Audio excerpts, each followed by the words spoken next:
What's going on, everyone? Welcome back. Today we've got our Week 9 fantasy football running back starts and sits for every single matchup, so make sure to tune in. If you enjoy, hit that like button, subscribe, give us a follow on Twitter at AllDayPigskin to continue interacting with us there.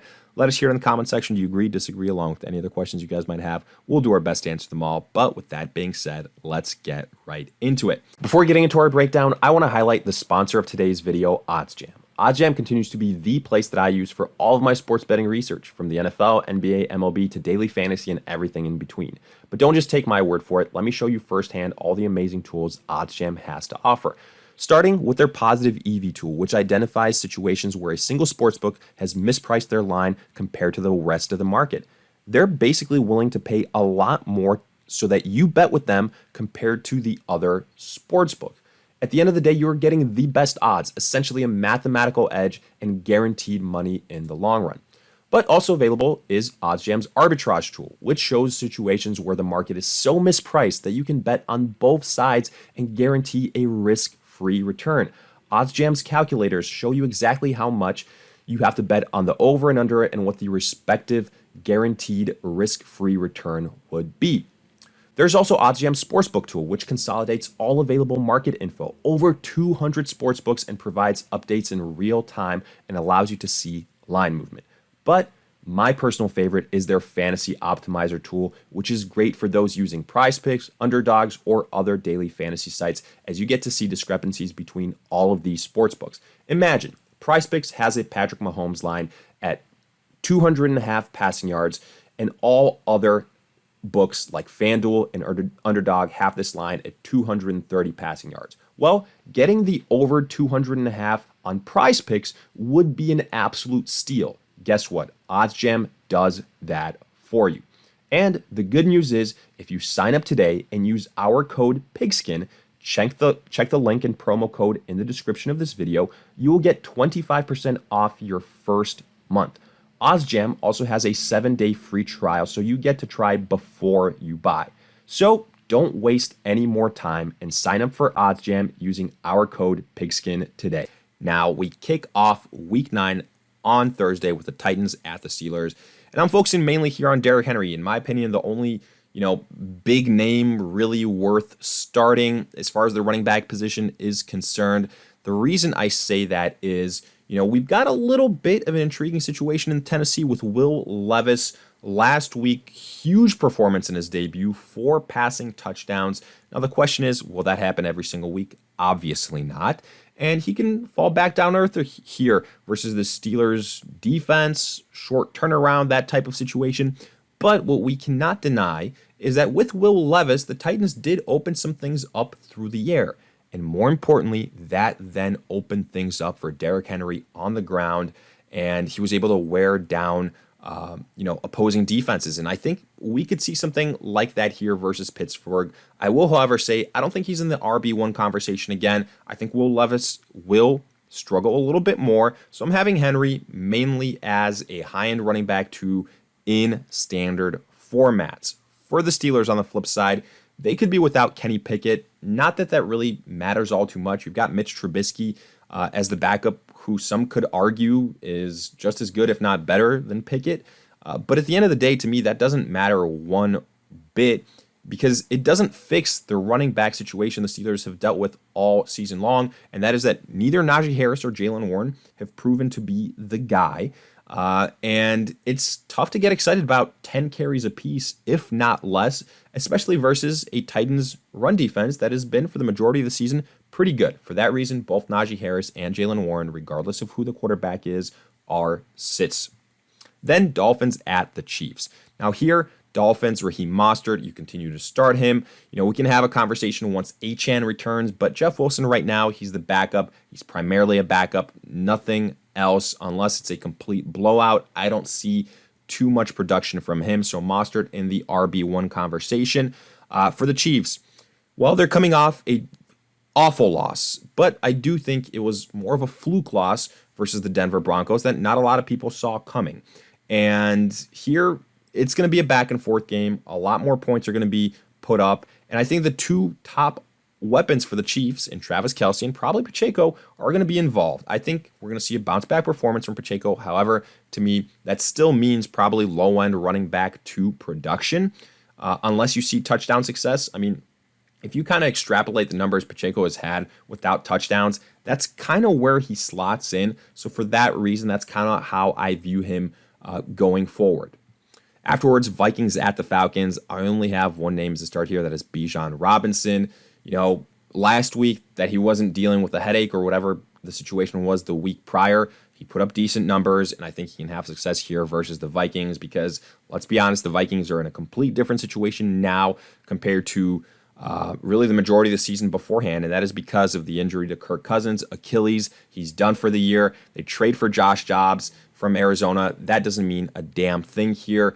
Josh Dobbs, to me, struggled a lot in Arizona, and he took away opportunities from the rushers there, so that's not going to help Alexander Mattison or Cam Akers. In fact, the Vikings' rushing attack has kind of struggled all season long, and I don't think that this is going to help. In fact, I think the entire offense is going to take a step back. So, you're going to see less scoring. You're going to see less red zone opportunities.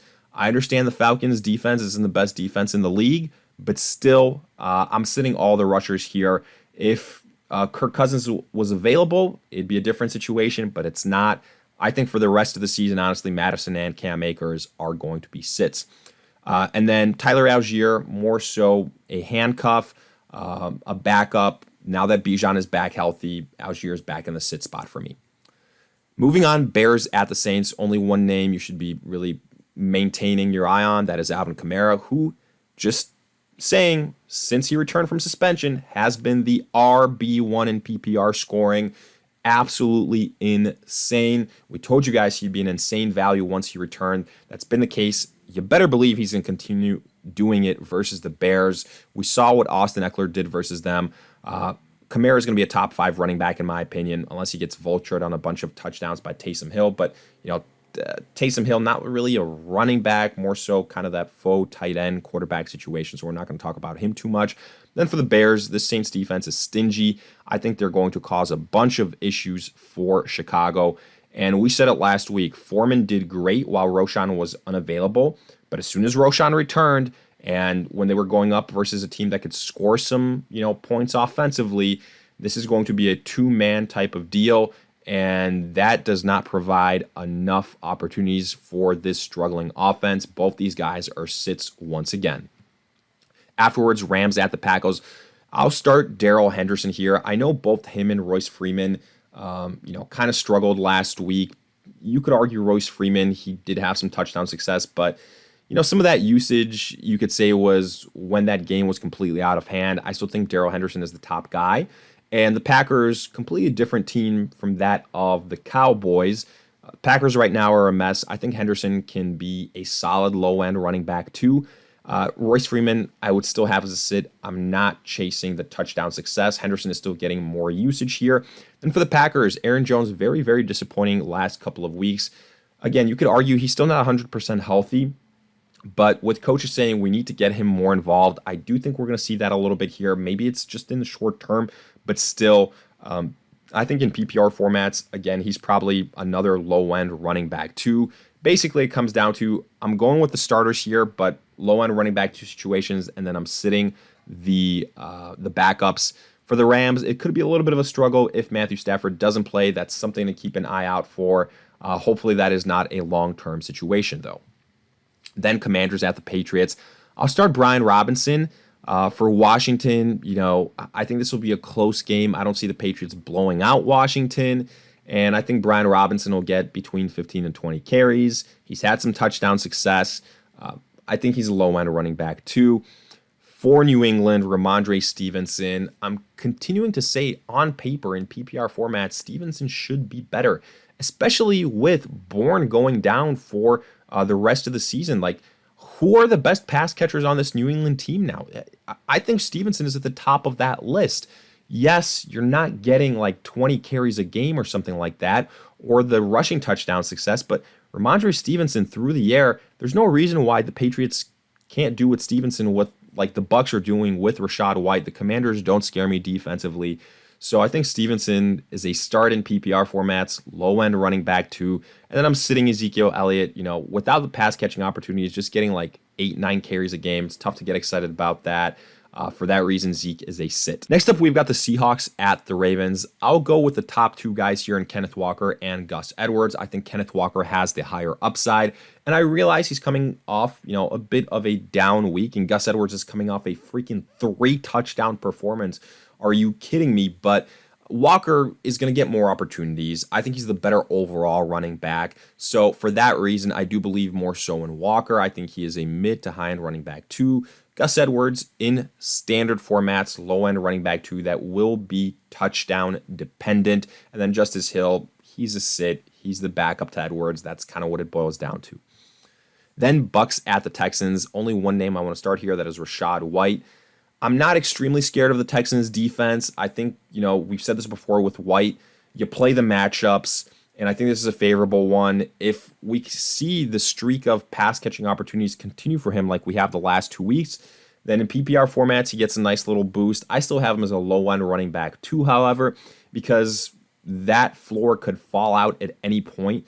I don't think we're going to see, again, 6-7 catches for the remainder of the season every single week for Rachaad White, but I like the matchup here on the ground as well. So Rachaad White, low-end running back 2. Then for the Texans, Dameon Pierce, Devin Singletary, both getting similar type of opportunities. And versus this Buccaneers front, I don't like this matchup. I have Pierce and Singletary as sits. Afterwards, Cardinals at the Browns. I'm only looking at Jerome Ford and Kareem Hunt here. I think both can have success versus this Cardinals defense. Ford should be even healthier now with another week removed from his injury. I think both are, low-end running back 2s. I preferred Jerome Ford. For the Cardinals, Amari DeMarcado is a sit for me, and that is because the Cardinals, I think more than likely, they've said, we could go with Kyler Murray potentially this week, but I think all signs point to him not playing this week. That means they're going to be starting a rookie quarterback versus the Browns more than likely. If Kyler Murray plays, okay, I'll start Amari, but otherwise, I think you're better off sitting the Arizona Cardinals. I think the Browns defense is going to be a very popular stream this week. Then Colts at the Panthers. I will start the duo for the Colts, Jonathan Taylor and Zach Moss. I think this is exactly what the doctor ordered versus this bad Panthers rush defense. Zach Moss and Taylor have both been getting similar usage, and I think both can have success here as mid-level running back 2s. For Carolina, it's a different story. Chuba Hubbard kind of emerged as the RB1 last week. He's had a lot more success than Miles Sanders has all year long. Let's see if that continues. I do think he'll get more opportunities, but honestly, I think Sanders will be given more opportunities compared to last week. He still might not be 100% healthy. Either way, though, I don't like the matchup here. I think that the Panthers are going to be playing from behind. I don't think that's going to help here. And they could do some weird things trying to force feed Miles Sanders the football. So for that reason, I'd rather sit Chuba Hubbard and Miles Sanders. Then Giants at the Raiders. I'm starting the top 2 guys here, Saquon Barkley and Josh Jacobs. I mean, Saquon Barkley just went for over 30 rushes last week. He could absolutely do that yet again here versus this awful Raiders team. And for the Raiders, Jacobs seemingly is the only thing that they're committing to on the ground. The Giants don't scare me. I think Jacobs is going to be a high-end running back 2. Barkley, however, I think could be a top 10 running back on the week. Then Cowboys at the Eagles. I'll go with the top 2 guys here in Tony Pollard, DeAndre Swift. I have more faith in DeAndre Swift because I have more faith in the Eagles. Tony Pollard is kind of, fallen off these last couple of weeks. Last week, not completely his fault. I mean, game script-wise, that game was, out of reach. So you're not going to force your top guys to continue to put themselves at risk of injury, things like that. But I think this will be a different situation. I think both Pollard and DeAndre Swift are going to be mid-level running back 2s on the week. Then Bills at the Bengals. I'm only starting Joe Mixon here. Bengals finally clicking offensively. Mixon, part of that scheme. I think he can be a high-end running back 2 on the week. For the Bills, James Cook. I'm going to have him as a sit yet again. I continue to say, look at the matchups for James Cook. Latavius Murray is there. They signed Leonard Fournette to their practice squad. That doesn't mean he's going to play or anything like that. Let's see what happens there.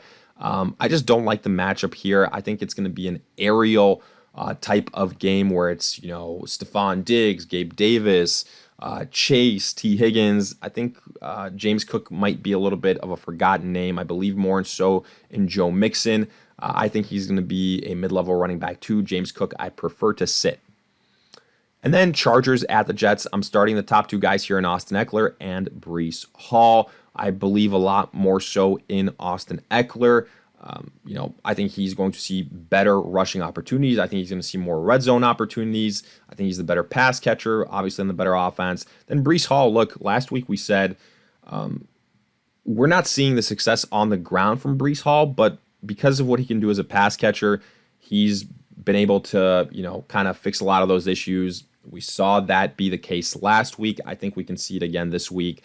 Eckler, to me, is a top 5 running back. Breece Hall is going to be, a touchdown-dependent mid to high-end running back too. But with that, we wrap up our Week 9 fantasy football running back starts and sits for every single matchup. If you guys enjoyed, hit that like button, subscribe, give us a follow on Twitter at AllDayPigskin to continue interacting with us there. Let us hear in the comment section, did you agree, disagree, along with any other questions you guys might have. We'll do our best to answer them all. But in the meantime, we'll see you guys in future videos.